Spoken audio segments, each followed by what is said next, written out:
Saya bacakan ayatnya dulu. Al-Baqarah ayat ke-45 sampai 46. Wasta'inu bis-sabri was-salah. Wa innaha lakabiratun illa 'alal khashi'in. Dan jika Anda punya persoalan, jika Anda punya permintaan, maka mintakanlah pertolongannya kepada Allah. Sabar dengan sabar. Jadi kalau sedang punya masalah, kata Allah jangan mengeluh. Awas, hati-hati. Kalau diturunkan masalah, kita mendapatkan ujian, maka kalimat Qur'annya jangan mengeluh. Tidak ada satupun ayat Qur'an memerintahkan kita mengeluh. Kalau ada ayat Qur'an satu ayat saja meminta kita mengeluh, maka saya akan jadi orang pertama yang mengeluh. Kata Qur'an, kalau Anda sedang punya masalah, sabar. Terima dulu. Karena Allah tidak mungkin menitipkan ujian kecuali kita sanggup menjalaninya. Rumusnya Quran surah kedua Al-Baqarah ayat 286. La yukallifullahu nafsan illa, Allah tidak akan menguji seorang hamba kecuali sanggup menjalaninya. Jikalau sekarang Bapak Ibu sedang punya masalah, masalahnya berat, susah, itu artinya cuman Bapak yang sanggup menjalaninya. Cuman Ibu yang bisa, yang lain tidak bisa. Makanya diberikan kepada Ibu bukan pada yang lain. Jangan katakan, ya Allah, kenapa mesti saya? Why me? Kata Allah, why not? Kenapa tidak? Kamu yang sanggup, yang lain tidak. Tapi yang menarik, perhatikan. Wassalah. Lalu tunaikan salat. Bangun hubungan baik dengan Allah Subhanahu wa taala. Wa innaha lakabiratun illa 'alal khashiin. Dan sungguh salat itu tidak mudah dikerjakan kecuali bagi orang khusyuk. Yang paling menarik, setelah dia selesai salat, buka Quran surah keempat ayat 103. Perhatikan kalimatnya. Fa idza qadaitumus salata. Maka jika orang telah selesai mengerjakan salat. Apa ciri salatnya berhasil? Bukan sekedar dia menunaikan salam. Lihat sini.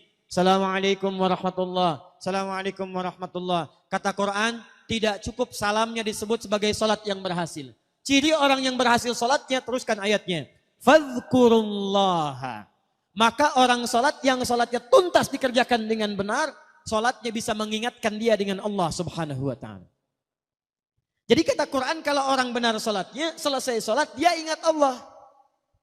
Saya ulang, selesai salat dia ingat Allah. Qiyaman, saat berdiri ingat Allah. Wa qu'udan, duduk ingat Allah.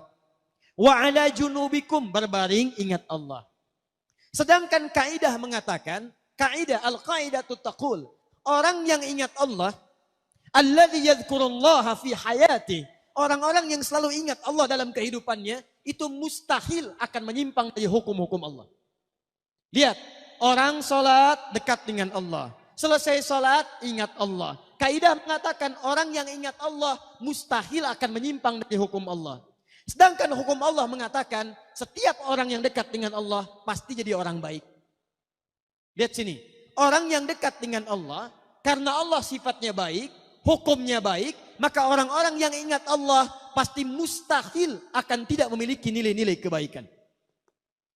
Makanya Quran langsung menyebutkan, orang yang ingat Allah maka matanya hanya akan dipakai pada yang baik-baik.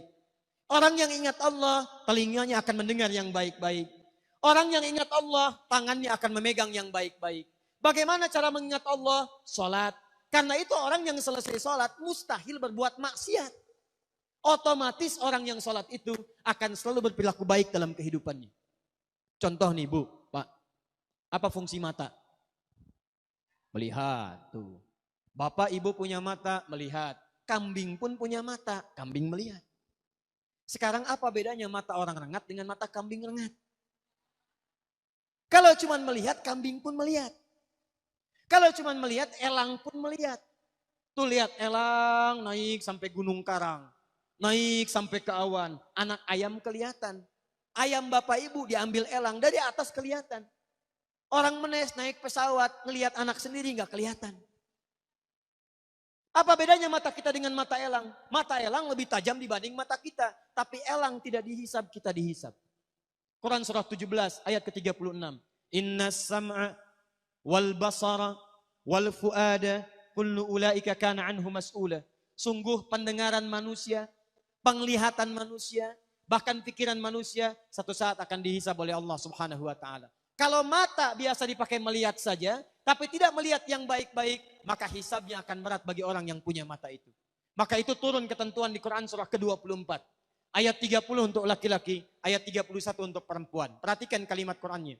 Qul lil mu'minina yaghuddu min absarihim. Katakan pada orang-orang yang beriman, ciri orang beriman itu salat. Orang yang salat ingat kepada Allah, maka mata orang salat yaghuddu min absarihim. Maaf, akan dipalingkan dari perbuatan maksiat. Jadi fungsi mata kita itu, mata orang salat bukan sekedar melihat, tapi melihat yang baik-baik. Kalau tidak baik tidak akan dilihat. Buka Facebook, Masya Allah. Lihat status, yang dilihat status istri orang. Mustahil. Jadi kalau Anda benar sholatnya, mustahil pandangannya dipakai untuk maksiat. Keluar dari masjid, Masya Allah masih ada yang tertukar sandal. Kalau benar sholatnya, mustahil ada yang kehilangan sandal. Di sini ada yang begitu? Tidak, Alhamdulillah, tidak beda. Ya. Tangan orang sholat mustahil maksiat. Datang ke kantor, ditawari disogok, gak akan diterima. Pak, tolong Pak, tanda tangan Pak, 10 juta, maaf. Ini jari tahiyat, tidak akan pernah dipakai maksiat. Sholat. Naik Pak, 100 juta, sebentar, istihoroh dulu ya. Bisa. Jadi kalau benar sholatnya, pasti akan baik kehidupannya. Lisannya tidak akan dipakai mencela. Turun Quran surah 49 ayat ke-11. Ya ayyuhalladzina amanu iman. Iman pasangannya amal soleh. Turunan amal soleh sholat. La yashar qaumin qaum. Jangan saling mencela.